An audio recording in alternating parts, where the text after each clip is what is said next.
అంటే బేసిక్‌గా హ్యాపీగానే ఫీల్ అయ్యాను. ఎందుకు అనంటే ఆ కెమిస్ట్రీ అన్నది ఉంటుంది కాబట్టి అంటే వేరే మళ్ళీ కొత్త అమ్మాయి అనంటే ఫస్ట్ నుంచి ఆ ర్యాపో అన్నది ఉండకపోవచ్చు కాబట్టి సోనియా అనంగానే చాలా హ్యాపీగా ఫీల్ అయ్యి ప్లెజెంట్‌గా వెళ్ళిపోయిందనమాట.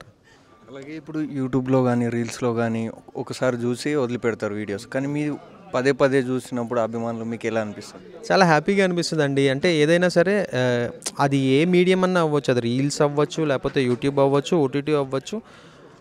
మా కాంటెంట్ ద్వారానే మేము ప్రూవ్ చేసుకోవాలి అని అనుకుంటాం. ఆ ఎంకరేజ్‌మెంటే వస్తుంది. సో, బావుంటుంది అన్న దానివల్లే పదే పదే చూస్తారు. హ్యాపీగా అనిపిస్తుందనమాట. యూట్యూబ్‌లో చేసిన తర్వాత చాలా కొన్ని సంవత్సరాల తర్వాత వస్తది ఆపర్చునిటీ. కానీ మీకు తొందరగా రావడం ఎలా అనిపిస్తుంది? తొందరగా ఏం రాలేదండి. సంవత్సరాలే పట్టింది నాకు కూడా. 4 ఏళ్ళు పట్టింది రావడానికి. అంత త్వరగా రాలేదు. So, every step is a learning. ప్రతీదీ పేషెన్స్ అనేది ఖచ్చితంగా ఉండాలి. సో, అదే నమ్ముకున్నాను కాబట్టి ఇప్పుడు ప్రెజెంట్ ఒక మంచి ఆపర్చునిటీ రావటం, ఇక్కడి నుంచి కొంచెం గ్రాఫ్ పెరగడం అనేది హ్యాపీగా ఉందనమాట. శిశుమదనం చెప్పినప్పుడు మీకు ఏ స్టోరీ నచ్చి, ఏ లైన్ నచ్చి హిట్ అయితది అనుకున్నారు?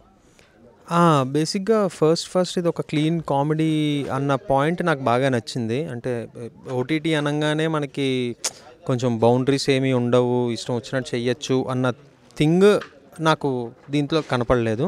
ఒక క్లీన్ ఫ్యామిలీ కూర్చొని చూడొచ్చు అన్న థింగ్ బాగా నచ్చింది. సో, అక్కడ బాగా కనెక్ట్ అవుతారని అనిపించిందనమాట.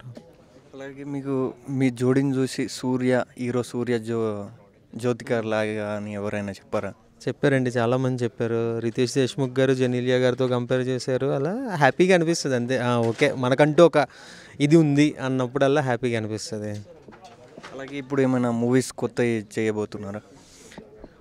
అంటే నేను అప్పుడే మూవీస్ దాకా వెళ్ళాలి అని అనుకోవట్లేదు. ఇఫ్ ఎట్ ఆల్ ఒక మంచి క్యారెక్టర్ వచ్చింది, నాకు నచ్చింది అని అంటే 100% చేస్తాను. ఒక 2, 3 ప్రాజెక్ట్స్ అయితే వేరే ప్రాజెక్ట్స్ డిస్కషన్స్‌లో ఉన్నాయి. అఫీషియల్ అనౌన్స్‌మెంట్ వచ్చిన తర్వాత నేను చెప్తాననమాట. శిశుమదనం నుంచి ఎన్ని ఎపిసోడ్లు ఎక్స్‌పెక్ట్ చేయొచ్చు? అయిపోయింది 6 ఎపిసోడ్స్. ఇక్కడితో సీజన్ ఎండ్ అంతే. దీనికి సీజన్ 2 చేద్దాం అన్న ఐడియా లేదు ప్రెజెంట్. యాహ్!